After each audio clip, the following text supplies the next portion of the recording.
Hello guys, my name is Abhishek Gupta और नाथसेक engineering में आपका स्वागत करते हैं। तो हमने पढ़ा था। फर्स्ट टॉपिक हमारा था फोर्सेस थे, और the second analysis of the force, and the second topic आज हमारा है फ्रिक्शन। ठीक है। तो फ्रिक्शन में आज ये हमारा बेसिकली हम यूपीपीएससी असिस्टेंट इंजीनियर के लिए फोकस करें, जिसमें ये हमारा क्लास 2 है, जिसमें मैं पार्ट 1 आपको बताऊंगा और नेक्स्ट क्लास में पार्ट 2 बताऊंगा। तो फ्रिक्शन पूरा हम ख़त्म कर देंगे।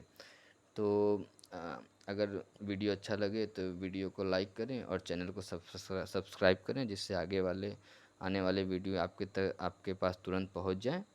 और बेल आइकन को ऑन करके रखें। ठीक है, हम शुरू करते हैं। हमारा चैप्टर है फ्रिक्शन। ठीक है। यहाँ पे देखिए, principle of the friction.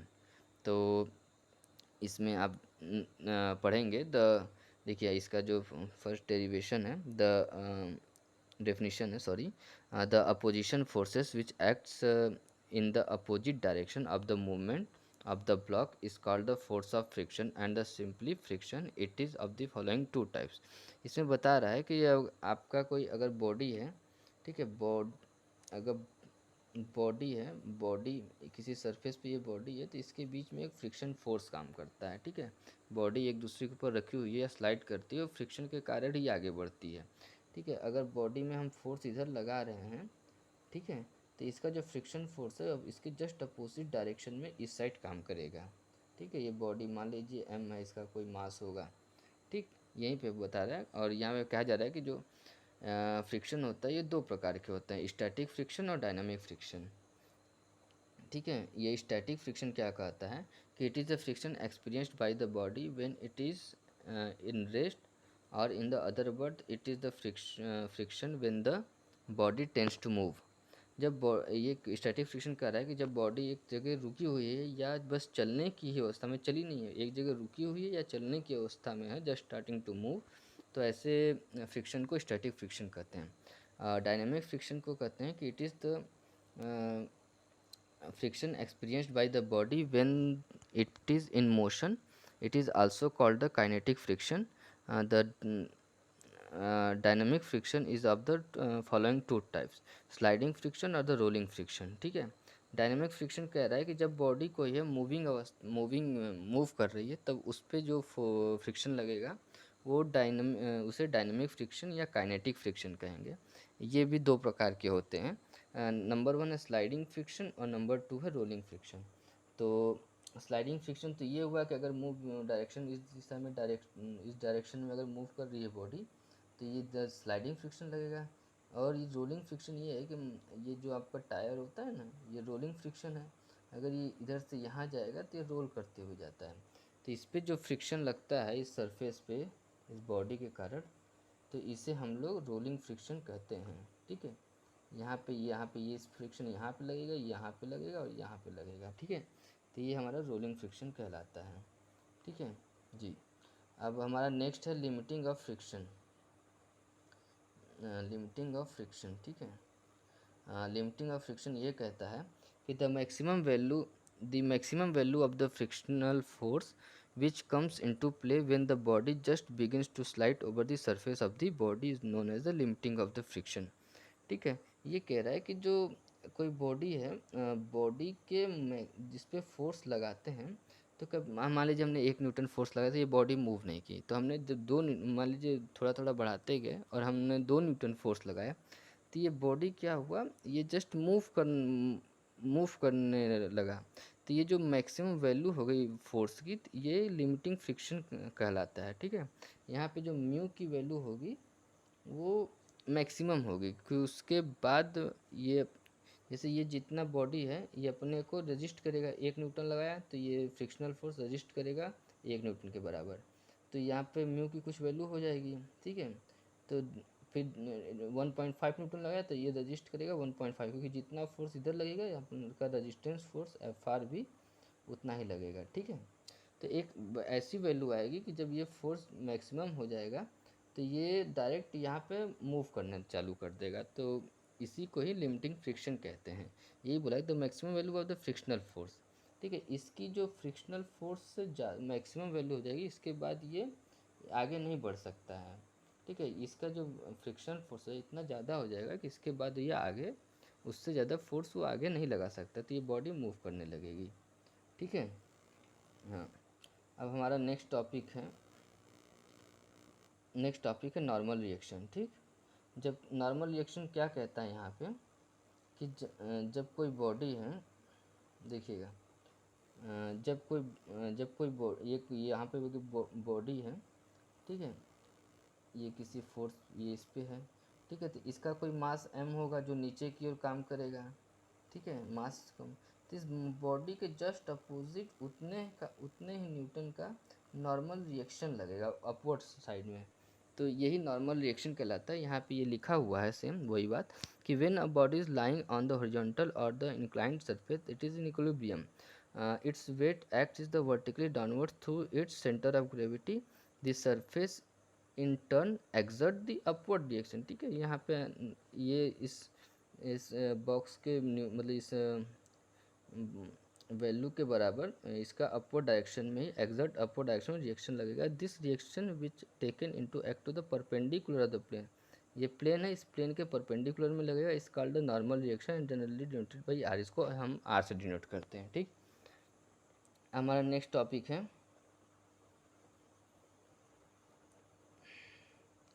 Angle of friction. ठीक है, एंगल ऑफ फ्रिक्शन क्या बोलता है कि let the angle of inclination alpha be gradually increased till the body just starts sliding down the plane. This angle of inclination plane at which the body just begins to slide down the plane is called the angle of friction। ये कह रहा है कि अगर हमारा कोई inclination पे कोई बॉडी है ऐसे, ठीक है, अभी यहाँ बॉडी है तो स्लिप नहीं कर रही है, ठीक है, ये वैल्यू अल्फ़ा है। अगर ये कोई बॉडी स्लिप नहीं कर रही है, इस अल्फ़ा की वैल्यू हम जैसे जैसे बढ़ाते जाएंगे तो एक टाइम आएगा कि ये बॉडी जो होता है स्लिप करना स्टार्ट कर देगा नीचे की तरफ। ठीक है, तो ये जो मैक्सिमम वैल्यू ऑफ अल्फ़ा होगा जहाँ पे ये बॉडी स्टार्ट कर देना स्लाइड करना स्टार्ट करेगा, इसी को हम एंगल ऑफ फ्रिक्शन कहेंगे जब ये बॉडी को स्लाइड करना स्टार्ट करेगा। ठीक है, ये एंगल ऑफ फ्रिक्शन कहलाएगा। हमारा नेक्स्ट टॉपिक है coefficient of friction. Coefficient of friction क्या होता है, ये रेशियो होता है ये limiting friction to the normal reaction का ये रेशियो होता है। तो यहाँ पे एफ जो है लिमिटिंग रिएक्शन और आर जो है नॉर्मल रिएक्शन, इसको हम म्यू से डिनोट करते हैं, सॉरी, इसको हम म्यू से डिनोट करते हैं, और F by R equal to mu equal to 10 phi.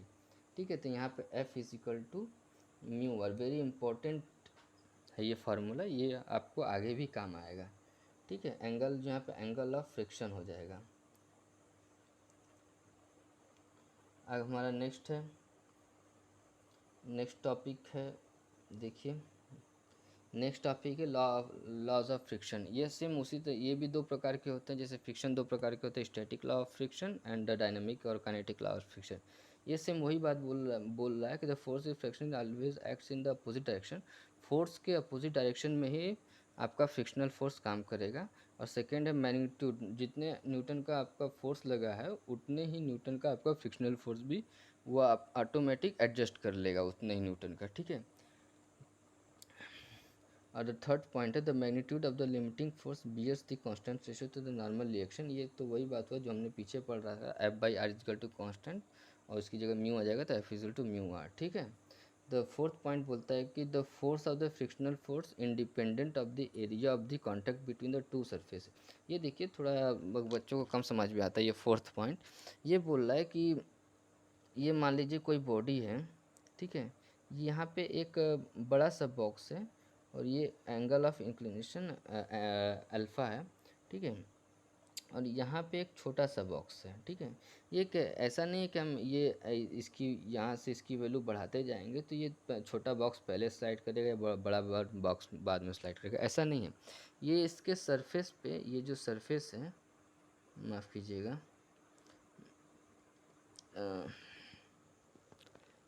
देखिए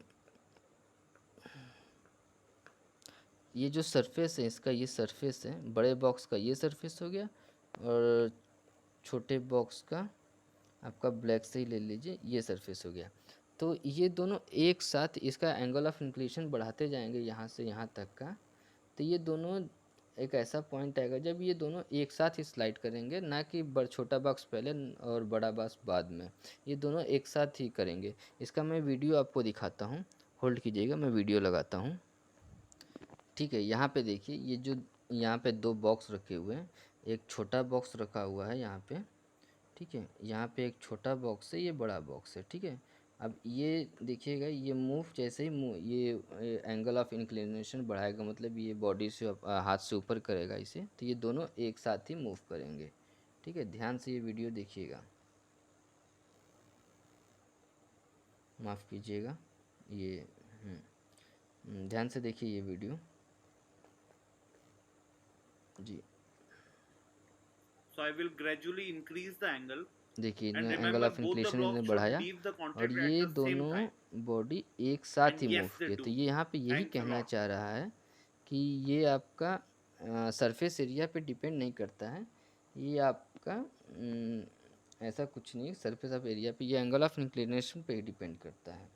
ठीक है, कि एंगल ऑफ इंक्लिनेशन बढ़ेगा तो ये मूव करेगा, ऐसा कुछ नहीं है कि ये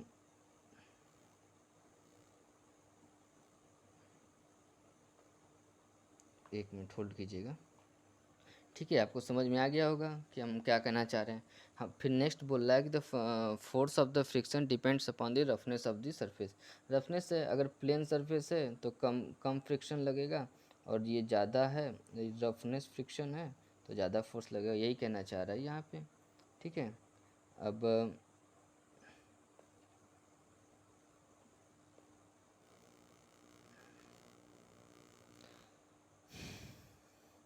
यहाँ पे ये नेक्स्ट है हमारा काइनेट लॉ ऑफ काइनेटिक और डायनेमिक फ्रिक्शन। सेम यही है, यहाँ पे भी वही कहना चाह रहा है कि अपोजिट फोर्स के अपोजिट डायरेक्शन में ही फ्रिक्शन फोर्स लगेगा, और मैग्नीट्यूड ऑफ द जो मैग्नीट्यूड होगा फोर्स का, वही मैग्नीट्यूड आपका फ्रिक्शनल फोर्स का भी होगा। ठीक है, और स्पीड के संबंध में भी यही है कि for the moderate speed the force of the friction remains constant. अगर अगर एक स्पीड से गाड़ी चल रही है तो जो फ्रिक्शनल फोर्स होता है रिमेंस कांस्टेंट, बस it decreases slightly with the increase of speed. और जैसे ही हम स्पीड बढ़ाएंगे गाड़ी का तो ये थोड़ा सा ये फ्रिक्शन फोर्स कम काम करेगा। ठीक है जी। अब हमारा नेक्स्ट टॉपिक है equilibrium of body under rough horizontal plane. तो ये यही बता रहा है कि we know that the body lying on the rough horizontal plane will be remain in equilibrium, but whenever a force is applied on it the body will tend to move in the direction of the force. In a such case equilibrium of the body is studied the first by resolve of the forces horizontally and vertically। resolving force को resolve करेंगे, देखिए resolving on the force vertically and horizontally। now the value of the force friction is obtained from the relation। इस relation F बराबर mu are से हम लोग force की value निकाल लेंगे कि किस फोर्स से बॉडी मूव कर रही है। यहाँ पे म्यू कोफिशिएंट ऑफ फ्रिक्शन ने बताए थे और आर नॉर्मल रिएक्शन है। ठीक है, अब हम इस टाइप के कुछ क्वेश्चंस देखेंगे। ठीक है, मैं आपको क्वेश्चंस लगाता हूँ। यहाँ पर देखिए, ये हमारा क्वेश्चन है, a body of the weight of 300 newton is lying on a rough horizontal plane having a coefficient of the friction as the 0.3। यहाँ पे कोफिशिएंट ऑफ फ्रिक्शन मतलब आपको म्यू की वैल्यू दे रखा है कि म्यू की वैल्यू, माफ़ कीजिएगा, आपके यहाँ पेन क्यों नहीं गया, यहाँ पे म्यू की वैल्यू है 0.3 दे रखा है। ठीक है, तो यहाँ पे the final magnitude of the force, यहाँ पे बोल रहा है कि find the magnitude of the force, मतलब फोर्स की वैल्यू ज्ञात करनी है। Which one can move the body while acting at angle 25। तो यहाँ पे एक बॉडी है, यहाँ पे एक फोर्स लगाता है P। ठीक है, देखिए यहाँ पे एक फोर्स लगता है P, तो यही इसी P की वैल्यू ज्ञात करना है। ये जो है 25 डिग्री पे 25 डिग्री पे लग रहा है। ठीक है, अब यहाँ पे हमने सॉल्व कर, देखिए हमने इसको वर्टिकली और हॉरिजॉन्टली रिजॉल्व करेंगे। पहले हम हॉरिजॉन्टली रिजॉल्व करेंगे, तो ये डिग्री है तो हॉरिजॉन्टली में क्या हो जाएगा, ये 25 डिग्री है, तो अगर इधर हम रिजॉल्व करते हैं ना, देखिए इधर हम रिजॉल्व करते हैं तो ये हो जाता है आपका पी कॉस अल्फा, मतलब पी कॉस 25 डिग्री, ठीक है। तो वही हमने लिखा है, और ये इधर एफ है, एफ आर, तो ये F R is equal to, देखिए डायरेक्शन का ध्यान रखिएगा यहाँ पे, ये एफ आर की डायरेक्शन इधर है और पी के जस्ट अपोजिट है, तो P F R is equal to P cos 25 degree, तो कॉस 25 डिग्री की वैल्यू ये हो गई इंटू पी। अब ये हॉरिजॉन्टली तो रिजॉल्व होगा, वर्टिकली रिजॉल्व करेंगे। वर्टिकली में क्या है, ये देखिए आर, और जब वर्टिकली में हम इसको रिजॉल्व करेंगे, देखिए यहाँ पे ये तो हॉरिजॉन्टली हो गया, अब इसको वर्टिकली रिजॉल्व करेंगे यहाँ पे, तो ये जो जब P आएगा ये तो इधर चला जाएगा, तो ये आपका P साइन 25 डिग्री हो जाएगा, ठीक है। तो P साइन 25 डिग्री हो जाएगा, तो ये R plus P sine 25 degree, ठीक है, plus P sine 25 degree is equal to 300, ठीक है। ये 300 हो गया न्यूटन। तो यहाँ पे इसको रिजॉल्व किया, तो यहाँ पे साइन 25 डिग्री की वैल्यू रखा, तो इसको सॉल्व करने पे ये आ गया, ठीक है। अब यहाँ पे F R is equal to इतना दिया हुआ है, ठीक। अब यहाँ पे फार्मूला है एफ बराबर म्यू आर, एफ़ की वैल्यू ये इतनी दी हुई एफ़ की वैल्यू इतनी दी हुई है, और तो यहाँ पे हम एफ़ की वैल्यू लिखेंगे, म्यू की वैल्यू ऊपर क्वेश्चन में दिया हुआ है 0.3, तो यहाँ पे म्यू की वैल्यू रखें, और आर की वैल्यू ये ऊपर से यहाँ पे आर की वैल्यू हमने इसको रख दिया। तो हमने जब हमने इसको सॉल्व किया तो यहाँ पे पी की वैल्यू हमारा 87.1 न्यूटन आ गया, ठीक है। ये आंसर आएगा इसका। अब हमारा नेक्स्ट टॉपिक अब हम पढ़ेंगे। नेक्स्ट टॉपिक है हमारा equilibrium of a body on a rough plane subjected to, देखिए एक इक्विलिब्रियम ऑफ अ बॉडी हम अभी अब 2-3 आगे आने वाले चैप्टर में पढ़ेंगे। Equilibrium of a body on a rough inclined plane. अब यहाँ पे फोर्स कहाँ कहाँ हम रखेंगे ये होता है, इंक्लाइंड प्लेन तो रहेगा लेकिन फोर्स अब कहाँ कहाँ रखेंगे। पहला हमारा ये मान लीजिए, पहला subjected to a force acting along the inclined plane, ठीक है। ये प्लेन के इंक्लाइंड के अलोंग ही है, ठीक है, ये फोर्स। अब इसको हम लोग रिजॉल्व करेंगे वर्टिकली और हॉरिजॉन्टली, और यहाँ से हम पी की वैल्यू निकालेंगे एक फार्मूले के थ्रू, ठीक है। तो मैं आपको दिखाता हूँ, मैं करके रखा हुआ हूँ, मैं इस पे ही कर देता, लेकिन ये जो पेंसिल है और मेरा ये जो बोर्ड है ये ठीक काम नहीं कर रहा है, तो इस वजह से मैंने करके रखा हुआ है कॉपी पे, मैं अभी आपको दिखाता हूँ जी। इसको इसका एक तरीका है कि हम इसको क्वेश्चन के जरिए ही, जैसे क्वेश्चन भी आप समझ जाएंगे और उधर से भी हम सेम इसी चीज़ को रिजॉल्व करेंगे, ठीक है। तो ये देखिए सेम यहाँ पे पी फोर्स इधर लगा हुआ है, इसका फ्रिक्शनल फोर्स इधर लगा हुआ है अपोजिट डायरेक्शन में, तो यहाँ पे देखिए, यहाँ पे हम आपको दिखा रहे हैं, तो देखिए यहाँ पे हम इसको सॉल्व करेंगे, इस क्वेश्चन के जरिए ही हम उस चीज़ को सॉल्व करेंगे, ठीक है। तो देखिएगा ध्यान से, यहाँ पे ध्यान दीजिएगा, यहाँ पे हमारा जो क्वेश्चन है, क्वेश्चन देख लीजिए पहले। क्वेश्चन हम आपको ये कह रहा है कि a body of the weight 500 newton, देखिए ये सब्जेक्ट, ये देखिए equilibrium body roughness inclined plane ना, इसका जो फर्स्ट है subjected to a force acting along to the inclined force.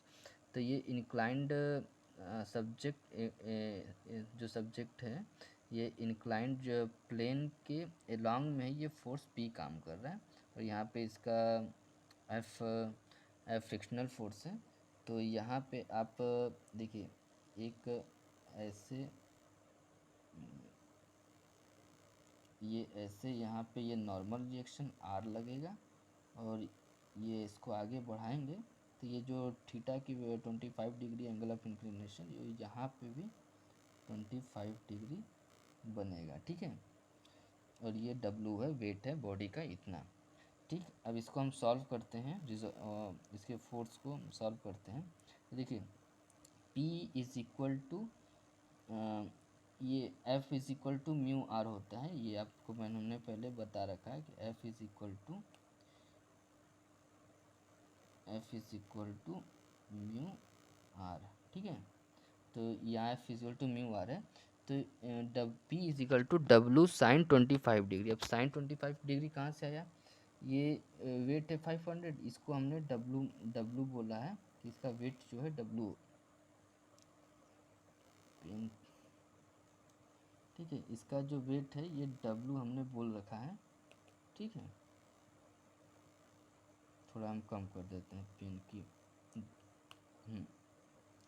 तो अब देखिए यहाँ पे, तो ये जैसे ये फोर्स, ये जो W फोर्स है, जब ये इधर रिजॉल्व होगा इसकी डायरेक्शन में, तो थीटा इधर है, अगर ये इधर आएगा तो W कॉस हो जाएगा, लेकिन इधर जाएगा तो W साइन हो जाएगा, ठीक है।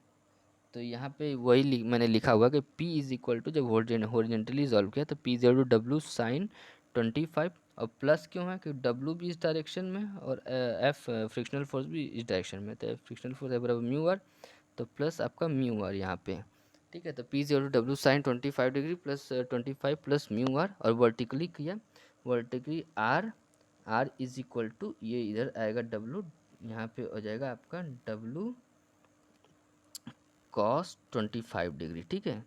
तो यहाँ पे हमने वही लिखा है, P is equal to vertically, sorry यहाँ पे vertically R is equal to W cos alpha, ठीक है। अब हम यहाँ को जूम करते हैं। अब यहाँ पे हमने P की वैल्यू निकालनी है, तो P इज इक्वल टू, देखिए P जो W, यहाँ पे R की वैल्यू हम यहाँ से पुट कर देंगे, तो P is equal to W sine 25 degree plus mu cos alpha, R की वैल्यू जो है, सॉरी W कॉस अल्फ़ा, ठीक है। और म्यू म्यू की तरह उतर गया है, हम इसको जूम करके आपको दिखाते हैं, ठीक है। म्यू के, अब इसको हम सॉल्व कर देते हैं, W के लिए 500 लेते हैं, और म्यू इज इक्वल टू 10 ऊपर आपको बताया था। तो यहाँ पे हम जब ये सब पुट करके रखेंगे, तो यहाँ पे हमारा जो W की वैल्यू आ जाएगी, P मैक्स की वैल्यू आ जाएगी, मैक्सिमम वैल्यू जो फोर्स लगेगा वो 376.24 न्यूटन हो जाएगा, ठीक है। इसके बाद हम हो, ठीक है, इसके बाद हम लोग मिनिमम वैल्यू निकालना है इसका ना, तो W इज इक्वल टू, यहाँ पे क्वेश्चन में देखिए आपको क्या बोल रहा है, जस्ट मिनट, क्वेश्चन हम लोग ने ठीक से पढ़ा नहीं लग रहा है।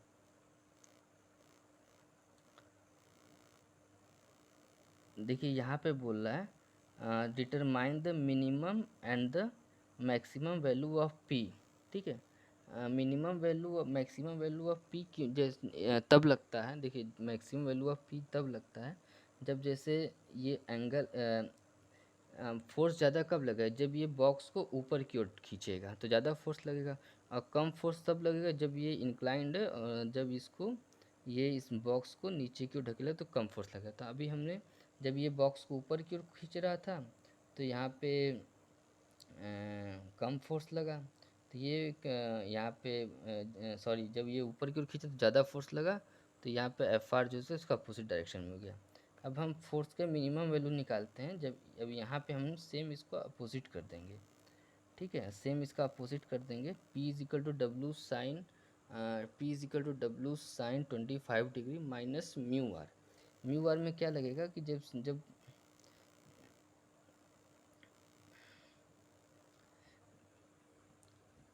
म्यू आर में इसलिए ये लगेगा क्योंकि ये जब ये जो एफ आर है अब इधर ना काम करके, अब ये एफ आर इधर ना काम करके इधर काम करेगा, ध्यान से देखिएगा। एक मिनट, ज़्यादा दिक्कत हो गया, ठीक है। ये एफ आर अब इधर ना काम करके अब ये इस डायरेक्शन में काम करेगा, ठीक है, इस डायरेक्शन में काम करेगा। तो यहाँ पे P इज इक्वल टू ये W इधर sine W sine 25 degree minus F is equal to mu R, ठीक है। यहाँ पे F म्यू आर हो गया, और ये F इधर की वैल्यू क्यों गया, क्योंकि ये बॉडी जो था स्लाइड नीचे की ओर का, जब नीचे की ओर का जहाँ मूव कर रहा है तो उसका जो फ्रिक्शन फोर्स होगा उसके अपोजिट डायरेक्शन में लगेगा।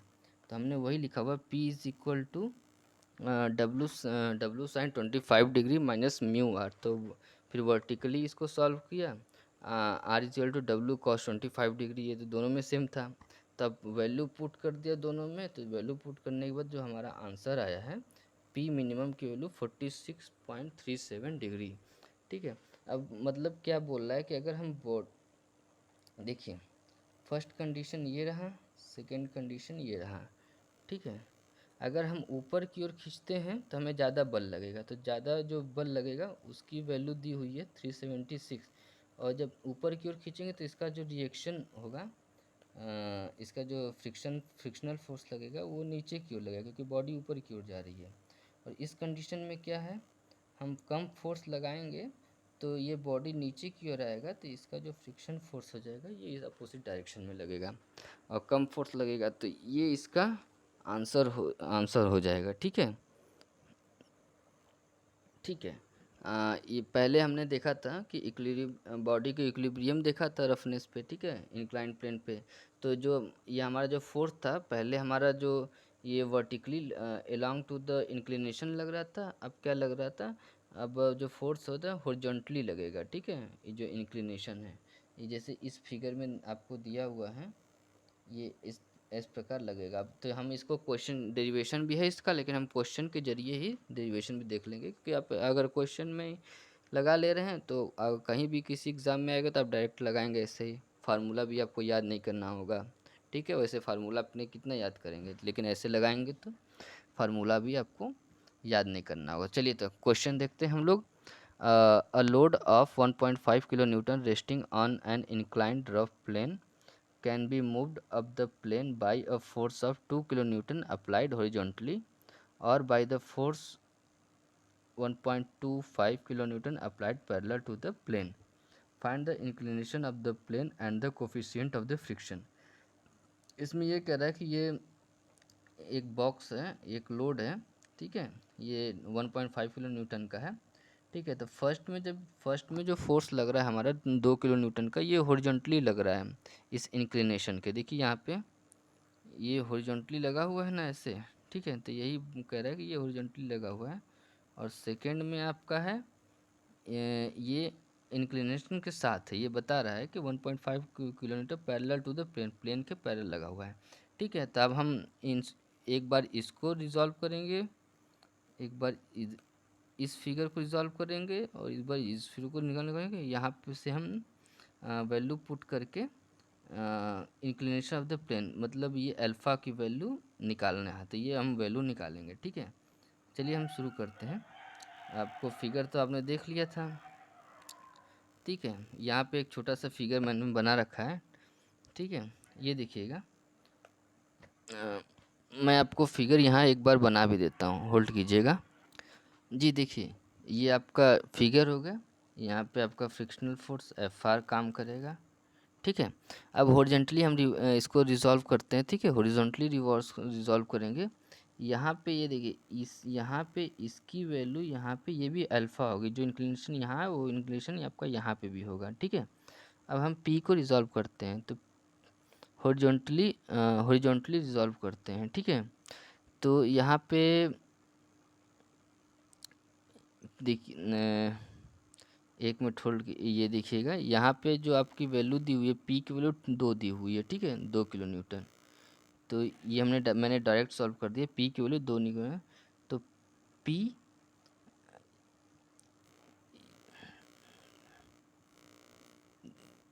देखिए यहाँ पे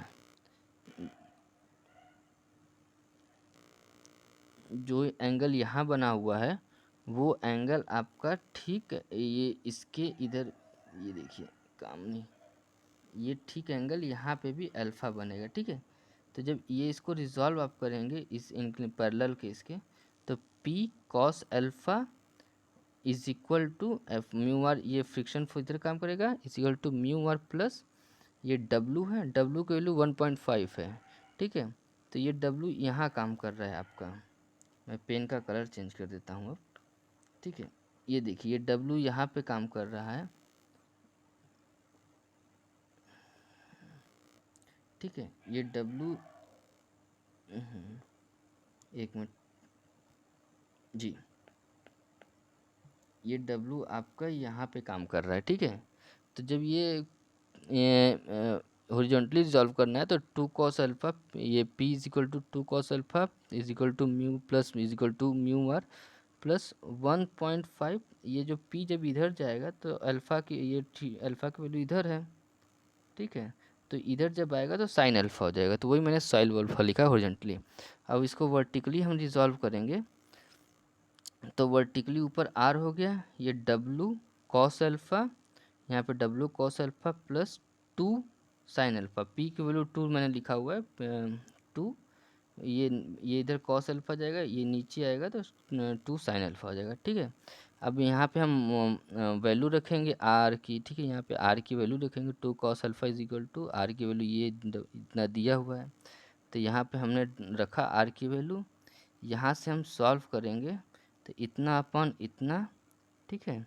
तो ये टेन फाइव म्यू की वैल्यू यहाँ पे टेन फाइव हमने रख दिया, ठीक है। Now the multiply the numerator and the denominator, हम ऊपर नीचे कॉस फाइव से दोनों तरफ मल्टीप्लाई करेंगे, ठीक है। तो जब कॉस फाइव से हमने मल्टीप्लाई किया तो हमें एक ये फार्मूला मिल गया, तो टू अपन 1.5, ये टू पी की वैल्यू, ये 1.5 जो लोड है उसका वेट है, ठीक है। तो यह sine alpha cos five plus cos five sine five cos alpha, ठीक है। इसकी वैल्यू, इसकी जो होता है sine alpha sine A plus B का फार्मूला है, और नीचे वाला कॉस ए प्लस बी का फार्मूला है, ठीक है। तो sine upon cos ten alpha plus five हो गया यहाँ पे, तो इसको जब सॉल्व किए, ठीक है, ये देखिए फार्मूला है, ये डेरिवेशन यहाँ पे हमने डायरेक्ट मिल गया, वहाँ पे हम डिराइव करते, ये हमने क्वेश्चन के जरिए डायरेक्ट कर लिया। तो यहाँ टेन उधर जाएगा, टेन इनवर्स कैलसी से आप निकाल सकते हैं, alpha plus five equal to 53.1 degree आ गया, ठीक है। लेकिन हमें तो सिर्फ अल्फ़ा की वैल्यू चाहिए, लेकिन अल्फ़ा प्लस फाइव है। अब हम फिगर टू से रिजॉल्व करेंगे इसको।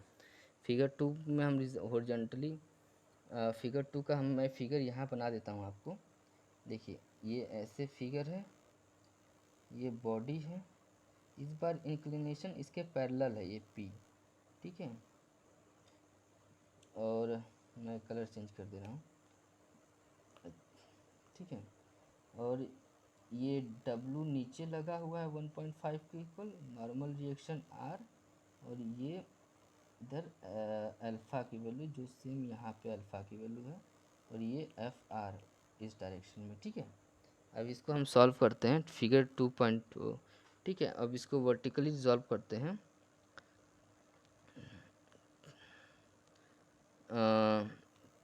जी। तो देखिए यहाँ पे जो P इज इक्वल टू है, ये P जो है 1.5 is equal to mu R2 plus 1.5 sine alpha, ठीक है। एक मिनट जी, ये आपका P हम देख लेते हैं, हमारा क्वेश्चन में P की वैल्यू क्या दी है। यहाँ P की वैल्यू देखिए सेकेंड फिगर में 1.25 दी हुई है, ठीक है। P की वैल्यू फिगर में 1.25 दी हुई है, तो हम इधर सॉल्व करेंगे आपका, ठीक है। ये यहाँ पे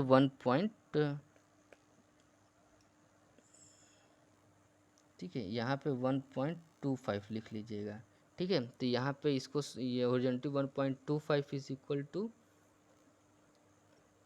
देखिए फिगर में 1.25 P इज इक्वल टू 1.25, ठीक है। अब इसको 1.25 is equal to mu R, F की वैल्यू म्यू आर, प्लस ये एफ की वैल्यू 1.5, डब्ल्यू की वैल्यू 1.5 दिया, 1.5 इधर गया साइन अल्फ़ा, ठीक है। और अब यहाँ पे फिर वर्टिकली सॉल्व करेंगे तो आर इज इक्वल टू ये डब्ल्यू की वैल्यू 1.5 दिया, 1.5 कॉस अल्फ़ा, ठीक। यहाँ से आर की वैल्यू हम इसमें पुट कर देंगे, तो जब हम इसको सॉल्व करेंगे, यहाँ पे नीचे हमने यहाँ पे सॉल्व किया हुआ है, ठीक है। ये वन नहीं होगा, ये वन, ये मैंने गलती से कर दिया था यहाँ पे, ठीक है। इसको आप सॉल्व कीजिएगा, यहाँ पे देखिए मैं आपको सॉल्व करके ही बताता हूँ, एक मिनट होल्ड कीजिएगा, मैं आपको सॉल्व कर देता हूँ पूरा। देखिए मैंने इसको सॉल्व कर दिया, ठीक है। ये देखिएगा यहाँ पे म्यूजिकल टू 1.25 म्यू 1.2, ये आर की वैल्यू ऊपर से हमने, आर की वैल्यू यहाँ से हमने लिया 1.5 कॉस अल्फ़ा, ठीक है। यहाँ पे म्यू आर, यहाँ पे म्यू आर के लिए यहाँ पुट के 1.5 cos alpha plus 1.5 sine alpha, ठीक है। अब यहाँ पे हमने 1.5, यहाँ पे 1.25, इधर 1.5 कॉमन लेके इस साइड भेज दिया, 1.5 इधर भेज दिया। अब mu cos alpha plus sine alpha, mu के वैल्यू 10 फाई होता है, तो हमने 10 फाई यहाँ पे आपका लगा दिया इंटू कॉस अल्फ़ा और साइन अल्फ़ा, ठीक है। अब 10 फाई को साइन फाई अपन साइन फाई अपन कॉस फाई में करके आप दोनों साइड मतलब इस साइड और इस साइड कॉस फाई से मल्टीप्लाई कर देंगे। जब आप कॉस फाई से मल्टीप्लाई करेंगे तो उसके बाद आप देखिए यहाँ पे देखिए कॉस फाई से अगर आपने मल्टीप्लाई किया यहाँ पे तो ठीक है, इस साइड कॉस फाई हो गया। ठीक है, तो cos phi is equal to ये यहाँ पे 1.25 अपॉन 1.5। ठीक है, और ये sine sine phi cos alpha plus cos sine alpha cos phi, ये फार्मूला हो जाएगा साइन ए प्लस बी का, और ये कॉस फाई इधर आ जाएगा। ठीक है, इसको उसके बाद ये जो ये ऊपर है 1.25 पी के वैल्यू, ये 1.25 डब्ल्यू की वैल्यू, डब्ल्यू उधर चला जाएगा तो ये हमारा बेसिक फार्मूला बन जाएगा। ठीक है, ये आपका फार्मूला बन जाएगा। तो फिर इधर से अब यहाँ पे आप फिर वैल्यू पुट करके रखेंगे। देखिए यहाँ पे अपने अगर वैल्यू पुट कर दिया, देखिए मैंने वही वैल्यू पुट किया यहाँ पे, तो एल देखिए यहाँ पे हमारे पास अल्फ़ा प्लस फाई की वैल्यू हमने फिगर 1 में ही निकाल लिया था। ऊपर देखिएगा आप लोग, अल्फ़ा प्लस फाई की वैल्यू हमने निकाल के 53.13 किया था। तो जब यहाँ पे हमने रखा तो साइन इसकी वैल्यू 0.7779 आ गया। तो अपॉन कॉस फाई, तो कॉस फाई इधर गया, इसको सॉल्व किया तो फाई की वैल्यू इतना आ गया। तो हमारे पास हमने ऊपर सॉल्व किया था, ऊपर हमने सॉल्व करके रखा है कि alpha plus phi is equal to 53.13 degree. तो यहाँ से हम फाई की वैल्यू माइनस कर देंगे 36.86, हमारा ये आंसर आ जाएगा। ठीक है, अब ये हमारा सेकेंड, फर्स्ट था हमारा अलोंग टू द इंक्लिनेशन, ये second along to the horizontal. अब हमारा थर्ड टॉपिक आएगा, एक मिनट हमारा, माफ़ कीजिएगा, हमारा थर्ड टॉपिक आएगा subjected subjected to a force acting at some angle with the inclined plane. ठीक है, अब हम आपको दिखाते हैं। फर्स्ट में हमने along to the inclined plane के थ्रू किया था। सेकेंड में हमने हॉरिजॉन्टली किया था कि ये इस इंक्लाइंड के हॉरिजॉन्टली हमने ऐसे सॉल्व किया था, ये हॉरिजॉन्टली सॉल्व किया था। अब हम क्या करेंगे, किसी एक एंगल पे, इसी यहाँ पे ये एंगल दिया हुआ है, इस एंगल पे हम भी सॉल्व करेंगे। ठीक है, इस एंगल पे हम सॉल्व करेंगे। मैं आपको अभी नोट्स अपना दिखाता हूँ, उसमें हम सॉल्व किए हैं तो आप आसानी से समझ पाएंगे।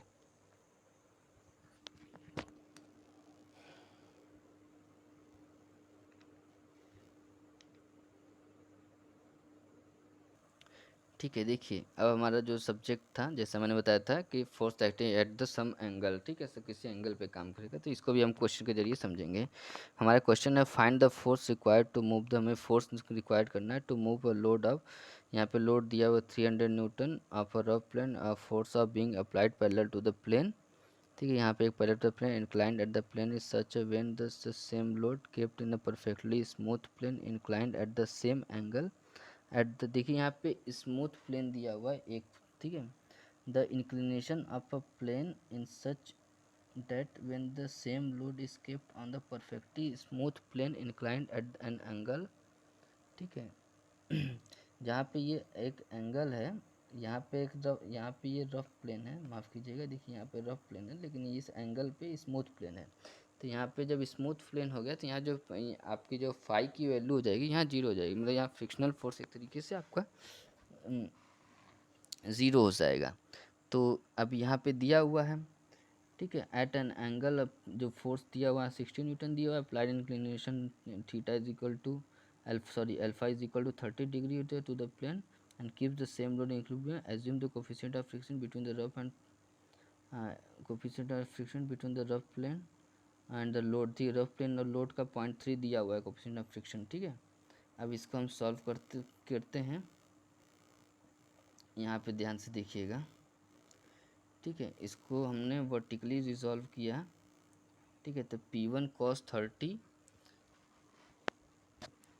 P1 cos 30 is equal to, ये मैं फिगर को बड़ा कर देता हूँ तो आपको इजीली समझ में आएगा, होल्ड कीजिएगा। यहाँ देखिए हमने इसको रिजॉल्व किया है। P1 cos 30, ठीक है। पहले हम ये देखिए P1 cos 30 is equal to mu R, R की वैल्यू यहाँ से निकाल दिया हमने, W cos alpha minus P1 sine 30 plus W sine alpha, ठीक है। ये प्लस डब्लू साइन अल्फ़ा कहाँ से आया, ये देखिए मैं आपको बताता हूँ। देखिए ये फोर्स इधर हो गया, ये यहाँ पे इसका नॉर्मल रिएक्शन, ये यहाँ से अल्फ़ा कोण बन, ये अल्फ़ा एंगल बनेगा यहाँ पे। तो यहाँ पे आपका जाएगा, ये देखिए इसके हॉरिजॉन्टली सॉल्व करें तो ये साइन 60, ये कॉस 30, मतलब पी कॉस 30 इधर जाएगा, तो पी कॉस, ये P1 cos 30 is equal to ये म्यू आर, आर की वैल्यू यहाँ पे निकाल दिया गया है, ठीक है। आर की वैल्यू मैंने निकाल के रखा हुआ था पहले से ही। आर की वैल्यू आपका जब वर्टिकली इसको रिजॉल्व करेंगे तो R is equal to 300, R is equal to W cos alpha minus P1 sine 30, ठीक है। ये आपकी आर की वैल्यू आएगी, और प्लस डब्लू साइन अल्फ़ा, ये नीचे वाला डब्लू साइन अल्फ़ा, ठीक है। अब यहाँ से आप इसको सॉल्व करेंगे, ठीक है। आप इसको जब सॉल्व करेंगे और cos फाइव का दोनों तरफ मल्टीप्लाई करने हैं, तो ये आपका फार्मूला बन के आ जाएगा, P is equal to W sine alpha plus 5/cos 30 minus alpha, ठीक है। अब इसको आप रिजॉल्व करेंगे, फर्स्ट में आपका स्मूथ प्लेन था तो वहाँ पे फाई की वैल्यू ज़ीरो हो जाएगी, फाई की वैल्यू ज़ीरो हो जाएगी तो 60 is equal to 30 sine alpha upon cos 30। यहाँ से जो आपका जो साइन अल्फ़ा की वैल्यू हो गई अल्फ़ा इनवर्स, तो इसकी वैल्यू जो हो जाएगी 10 डिग्री आ जाएगी अल्फ़ा की वैल्यू, ठीक है। अब नाउ अब सेकेंड फिगर का देखें इंक्लिनेशन के लिए, जैसा मैंने पहले सॉल्व किया था, तो मैंने ये डायरेक्ट फार्मूला यहाँ पे अप्लाई कर दिया, W is equal to sine, आप इसको रिजॉल्व करेंगे हॉरिजॉन्टली एंड वर्टिकली, तो यहाँ पे आपको मिल जाएगा। यहाँ पे म्यू की वैल्यू 0.3 दिया हुआ है, ठीक है। तो जब इसको आपने सॉल्व किया तो यहाँ पे P की वैल्यू 140.7 न्यूटन आंसर आ जाएगा। तो यहाँ पे आपका फ्रिक्शन का टॉपिक ख़त्म हो गया। और मैं बोर्ड की कमी ठीक से काम पे नहीं कर रहा था, ये मैं मोबाइल के ज़रिए शूट कर रहा हूँ, तो इस वजह से बहुत दिक्कत हुआ। मैं अब आगे से कोशिश करूँगा कि मैं एक वाइट बोर्ड ले लूँ, जिससे कि आपको ईज़िली समझ में, आपको डिराइव करके दिखाऊँगा तो ईज़िली समझ में आएगा, ठीक है।